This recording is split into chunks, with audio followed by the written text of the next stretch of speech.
உண்டாகட்டும். நேற்று நாம் தியானித்த வண்ணமாக கிறிஸ்துவை அறிகிற அறிவின் மேன்மைக்காக எல்லாவற்றையும் நஷ்டம் என்று எண்ணினதாக பவுலுடைய அறிக்கையை பார்த்தோம்.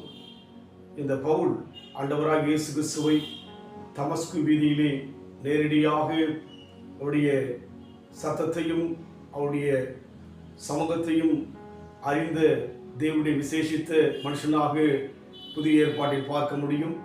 ஆனாலும் கூட அந்த விசேஷமான பவுல் தன் வாழ்க்கையிலே தேவனுக்காக எல்லாவற்றையும் தாழ்த்தி எல்லாவற்றிலும் விலகி வாழ்கிற ஒரு அருமையான வாழ்க்கை வாழ்கிறார். இன்னும் ஆழமாய் அவருடைய காரியத்தை புரிந்து கொள்ளும்படியாக பிலிப்பியர் 3ஆம் அதிகாரம் 11ஆம் வசனம், அவருக்காக எல்லாவற்றையும் நஷ்டம் என்று விட்டேன், குப்பையாகவும் எண்ணுகிறேன் என்று சொல்லி அவர் சொல்வதை பார்க்கிறோம்.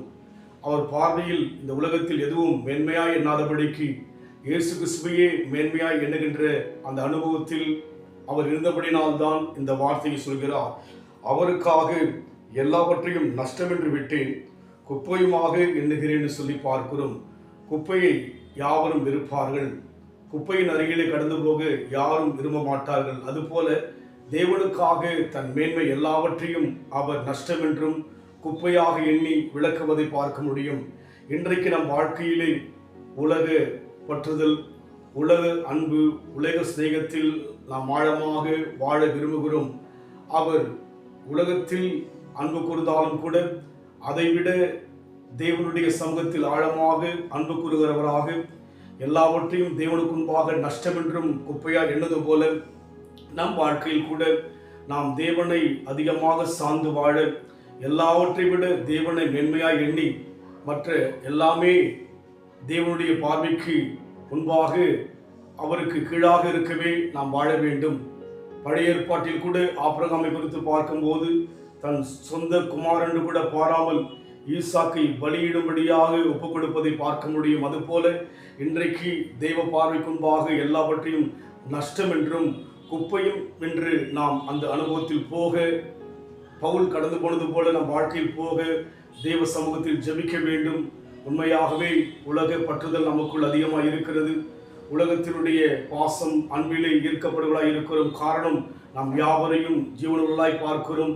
ஆனால் தேவன் நம் வாழ்விலே ஆவியாய் இருக்கிறபடியினாலே அவருடைய காரியத்தை ஆழமாய் அறிந்து கொள்ள முடியாதபடிக்கு நம் முன்பாக இருக்கிற காரியத்திலே நாம் அதிகமாக ஈர்க்கப்பட்டு விடுகிறோம். அதனால் பவுல் வாழ்க்கையிலே அப்படி இல்லாதபடிக்கு அவர் தேவனுக்கென்று தன்னுடைய வாழ்விலே எல்லாவற்றையும் நஷ்டம் என்றும் குப்பையும் என்று எண்ணுகிற அந்த அனுபவத்தில் போவது போல நம் வாழ்க்கையிலும் போக தேவன் எதிர்பார்க்கிறார். அந்த பாதையில் செல்ல நாம் ஒப்பு கொடுப்போம். எனது ஜீவனை மதிக்கவில்லை, ஒரு பொருட்டாய் நான் கணிக்கவில்லை.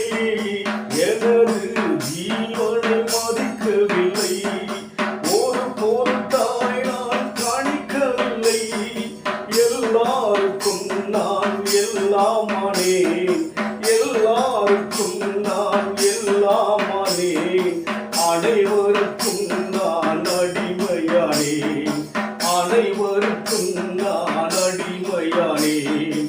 உமக்காகத்தானே ஐயா நான் வாழ்கிறேன் ஐயா. இந்த உடலும் உள்ளமெல்லாம் அன்பு உமக்காகத்தானே ஐயா.